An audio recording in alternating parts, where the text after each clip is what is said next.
امریکہ کے ایک ہسپتال میں ایک عجیب و غریب واقعہ پیش آیا اور اس واقعے کے زیر اثر امریکن ڈاکٹر مسلمان ہو گیا۔ مذکورہ ہسپتال میں ایک روز ڈیلیوری کے 2 کیس ایک ساتھ آئے۔ ایک عورت سے لڑکا پیدا ہوا اور دوسری سے لڑکی۔ جس رات میں دونوں بچوں کی ولادت ہوئی، اتفاق سے نگران ڈاکٹر موقع پر موجود نہیں تھا۔ دونوں بچوں کی کلائی میں وہ پٹی بھی نہیں باندھی ہوئی تھی جس پر بچے کی ماں کا نام درج ہوتا ہے۔ تو نتیجہ یہ ہوا کہ دونوں بچے خلط ملط ہو گئے اور ڈاکٹروں کے لیے یہ شناخت کرنا مشکل ہو گیا کہ کس عورت کا کون سا بچہ ہے، حالانکہ ان میں سے ایک لڑکی تھی اور دوسرا لڑکا۔ ولادت کی نگرانی کرنے والے ڈاکٹروں کی ٹیم میں ایک مسلمان مصری ڈاکٹر تھا جس کو اپنے فن میں بڑی مہارت حاصل تھی اور امریکن ڈاکٹروں سے اس کی بڑی اچھی شناسائی تھی اور اپنے سٹاف کے ایک امریکی ڈاکٹر سے گہری دوستی تھی۔ دونوں ڈاکٹرز سخت پریشان تھے کہ اس مشکل کا حل کیسے نکالا جائے۔ امریکی غیر مسلم ڈاکٹر نے مصری ڈاکٹر سے کہا کہ تم تو دعویٰ کرتے ہو کہ قرآن ہر چیز کی تشریح کرتا ہے اور اس میں ہر طرح کے مسائل کا احاطہ کیا گیا ہے، تو اب تم ہی بتاؤ کہ ان میں سے کون سا بچہ کس عورت کا ہے۔ مصری ڈاکٹر نے کہا کہ ہاں، قرآن کریم بے شک ہر معاملے میں مکمل معلومات فراہم کرتا ہے اور میں اسے آپ کو ثابت کر کے دکھاؤں گا، مگر مجھے ذرا موقع دیجیے کہ میں خود پہلے اس معاملے میں اطمینان حاصل کر لوں۔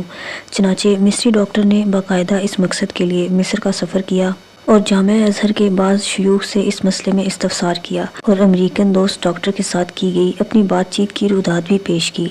ازہری عالم نے جواب دیا کہ مجھے طبی معاملات و مسائل میں ادارک حاصل نہیں ہے، البتہ میں قرآن کی ایک آیت پڑھتا ہوں، آپ اس پر غور و فکر کریں۔ اللہ تعالیٰ نے چاہا تو آپ کو اس مسئلے کا حل اس میں مل جائے گا۔ چنانچہ اس عالم نے درج ذیل آیت پڑھ کر سنائی۔ ترجمہ: مرد کا حصہ 2 عورتوں کے برابر ہے۔ سورہ نساء آیت نمبر 11۔ مصری ڈاکٹر نے اس آیت میں غور و تدبر شروع کر دیا اور گہرائی میں جانے پر اسے اس مشکل کا حل بالآخر مل ہی گیا۔ چنانچہ وہ لوٹ کر امریکہ آیا اور اپنے دوست ڈاکٹر کو اعتماد بھرے لہجے میں بتایا کہ قرآن نے ثابت کر دیا ہے کہ ان دونوں میں سے کون سا بچہ کس ماں کا ہے۔ امریکن ڈاکٹر نے بڑی حیرت سے پوچھا کہ یہ کس طرح ممکن ہے۔ مصری ڈاکٹر نے کہا کہ ہمیں ان دونوں عورتوں کا دودھ ٹیسٹ کرنے کا موقع دیا جائے تو اس معمے کا حل معلوم ہو جائے گا۔ چنانچہ تجزیہ و تحقیق کے نتیجے میں معلوم ہو گیا کہ کون سا بچہ کس عورت کا ہے اور مصری ڈاکٹر نے اپنے غیر مسلم دوست ڈاکٹر کو اس نتیجے سے پورے اعتماد کے ساتھ آگاہ کر دیا۔ ڈاکٹر حیران و ششدر تھا کہ آخر یہ کیسے معلوم ہو گیا۔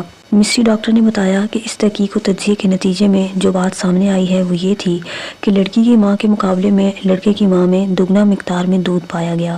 مزید برآں لڑکے کی ماں کے دودھ میں نمکیات اور وٹامنز حیاتین کی مقدار بھی لڑکی کی ماں کے مقابلے میں دگنی تھی۔ پھر مصری ڈاکٹر نے امریکن ڈاکٹر کے سامنے قرآن کریم کی وہ متعلقہ آیت تلاوت کی، مرد کا حصہ 2 عورتوں کے برابر ہے، جس کے ذریعے اس نے اس مشکل کا حل تلاش کیا جس عقدے کو حل کرنے میں دونوں ڈاکٹر نہایت پریشان تھے۔ چنانچہ وہ امریکی ڈاکٹر فوراً ایمان لے آیا۔ سبحان اللہ۔